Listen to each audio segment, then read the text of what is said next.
అందరికీ నమస్కారం. మా వీడియో చూడగానే లైక్ చేయండి, సబ్స్క్రైబ్ చేసుకోండి. వృషభ రాశి వారికి ఈ అమావాస్య నుంచి వారి జీవితంలో 3 మార్పులు జరగబోతున్నాయి. అవి లాభమా నష్టమా అన్నది తెలుసుకుందాం. వీడియో చివరి వరకు చూడండి. ప్రేమించిన వాళ్ళు దూరం అయిన, భార్యాభర్తల గొడవలు, స్త్రీ వశీకరణ, చేతబడి నివారణ, మీకు ఆర్థికమైనటువంటి సమస్యలు, ఎటువంటి ఇబ్బందులు ఉన్నా ఈ గురువు గారిని సంప్రదించండి. కిందున్న నెంబర్కి ఫోన్ చేయండి. ఎలాంటి సమస్య అయినా పరిష్కారం చేస్తారు. అయితే వృషభ రాశి వారికి ఈ అమావాస్య గ్రహాల గడియలు మారబోతున్నాయి. దీనివల్ల వీరి జీవితంలో 3 మార్పులు జరిగేటువంటి అవకాశాలు ఉన్నాయి. అవి ఏంటో తెలుసుకుందాం.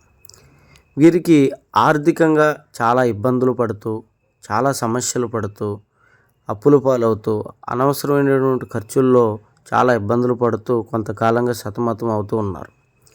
అయితే మొదటిది వీరికి లాభం అనే చెప్పుకోవాలి. ఎందుకంటే ఆర్థికమైనటువంటి బలం వీరికి చేకూరబోతోంది. ధనం అన్నది వీరికి అధికంగా వస్తుంది. చేసే వ్యాపారాలు బాగా కలిసి వస్తాయి. బిజినెస్లో కూడా వీరు మంచి లాభాలు చూస్తారు. వాటర్ ఫీడ్ కాడి నుంచి ప్రతి ఒక్క విషయాల్లో వీరు చాలా బాగుంటారు.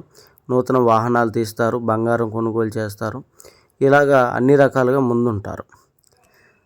రెండవది, ఆరోగ్య విషయంలో ఇబ్బంది పడుతూ, చాలా కృంగిపోతూ, సంపాదన మొత్తం ఆరోగ్యానికే పెడుతూ, మనశ్శాంతి లేక ఉన్న వాళ్ళకు కూడా ఆరోగ్యంలో మెరుగుపడేటువంటి అవకాశం ఉంది. ఇంకొంతమందికి దీర్ఘకాలిక రోగాలకు కూడా చాలా వరకు ఉపశమనం అనేది దొరుకుతుంది. చాలా వరకు ఆరోగ్యపరంగా చాలా బాగుంటారు. ఆరోగ్య నష్టాలు అనేవి చాలా వరకు తగ్గుతాయి. ఇంకా కొంతమందికి వారికి ఉన్నటువంటి వ్యాధులు పూర్తిగా తగ్గిపోయేటువంటి అవకాశాలు ఎక్కువగా కనబడుతున్నాయి. ఇది కూడా వారికి లాభమే.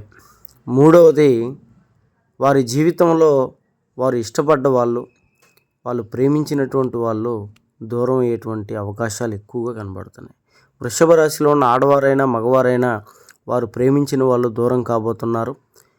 వారు దూరం అయ్యి వారిని ఇబ్బంది పెట్టబోతున్నారు. వారి స్నేహితులు కావచ్చు, లేదా ప్రేమించిన వాళ్ళు కావచ్చు, లేదా భార్యాభర్తలు కూడా వాళ్ళు విడిపోయేటువంటి అవకాశాలు ఎక్కువగా ఉంటాయి. వీరికి ఈ అమావాస్య నుంచి ఎక్కువగా గొడవలు పడడం, ఒకరి మీద ఒకరు దూషించుకోవటం, ఒకరికంటే ఒకరు అనుమానాలతో వారి జీవితాన్ని ముందుకెళ్ళటం, మధ్య వ్యక్తులు కూడా వీరికి లేనిపోని మాటలు చెప్పడం వల్ల వీరి మధ్యలో ఇబ్బందులు అనేవి కలుగుతాయి. అలాగా వీరు ప్రేమించిన వాళ్ళు వీరికి దూరం అయిపోయి వీరిని మానసికంగా ఇబ్బంది పెట్టడం లాంటివి జరుగుతూ ఉంటాయి. దీనివల్ల వీరికి మనశ్శాంతి లేక ఇబ్బందులు పడుతూ ఉంటారు. ఆరోగ్యంలో లాభం ఉన్నప్పటికీ, ఆర్థికంగా బలపడినప్పటికీ ఇష్టమైన వాళ్ళు జీవితంలో లేకపోతే చాలా కృంగిపోతారు. కానీ మీరు ధైర్యంగా ఉండండి. చెప్పుడు మాటలు వినకుండా, ఇష్టమైన వాళ్ళతో గొడవలు పడకుండా సర్దుకునే ప్రయత్నం చేసుకోండి.